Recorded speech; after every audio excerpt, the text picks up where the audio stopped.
Déjà parlé ici avec les chaussettes, Brousseau ou certains projets artistiques. Le crowdfunding se développe avec plus ou moins de succès. C'est une façon de financer un projet sans passer par les banques. Les particuliers apportent les fonds nécessaires. On parle d'un financement participatif et on en parlait justement ce matin à Limoges Esther Technopole où de jeunes entreprises sont directement intéressées dans cette période économique difficile. François Clapeau, bonjour. Nous recevons aujourd'hui un des acteurs du crowdfunding. Oui, nous sommes avec Nicolas Serres, cofondateur de WeSeed. Alors, c'est une plateforme de crowdfunding à destination des entreprises innovantes. Et vous participiez ce matin, Esther, à ce rendez-vous intitulé « Comment lever des fonds sans passer par les banques ?» Alors, première question de néophyte, quel est le principe du crowdfunding?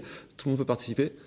Absolument, tout le monde peut participer. L'idée du crowdfunding, c'est de mobiliser l'épargne d'investisseurs particuliers pour financer des projets ou une entreprise. Alors, dans l'absolu, c'est pas nouveau. Absolument, c'est pas nouveau. On peut citer des exemples très connus comme le financement de la Statue de la Liberté.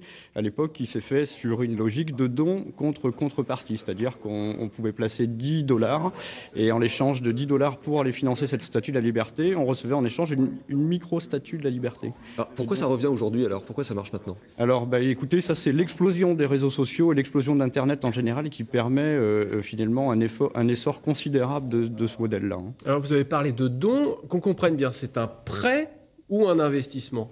Alors on peut tout faire aujourd'hui en crowdfunding. On peut faire du don, on peut faire du prêt et on peut faire de l'investissement. WeSeed, lui, est spécialisé dans l'investissement. L'investissement consiste à acheter des instruments financiers, donc des actions d'entreprise. Ça veut dire qu'il y aura un retour? Il y aura un retour à terme sur investissement éventuel. Il y a un facteur de risque qui est associé à cet investissement-là. C'est très risqué?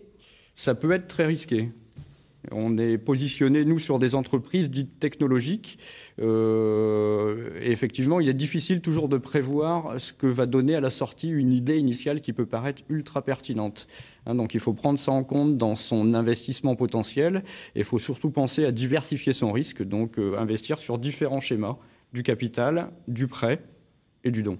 Alors on est dans un contexte économique un peu particulier, difficile. Les banques ne font plus ce travail auprès des entreprises? Absolument, je pense que ça c'est le dernier levier qui favorise l'explosion de ce modèle économique. C'est qu'effectivement une jeune entreprise aujourd'hui parvient très très difficilement à trouver des capitaux pour soutenir son développement, notamment auprès des banques. Alors chez nous en Limousin, il y a des entreprises qu'on peut aider comme ça?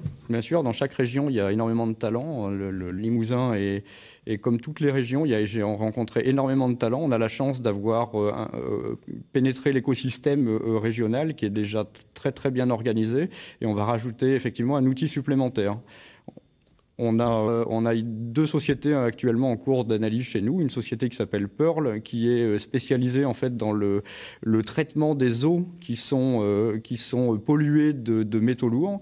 Et une société qui s'appelle Teraxis, qui travaille dans le secteur de la biotechnologie, qui elle travaille sur des biomarqueurs qui vont lutter contre les cancers. Alors rapidement, on parlait tout à l'heure du risque. Autre nouveauté cette année, bientôt le crowdfunding sera encadré par la loi.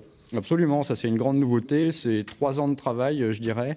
Le régulateur et les autorités ont enfin, se sont positionnés favorablement pour l'essor de ce modèle-là.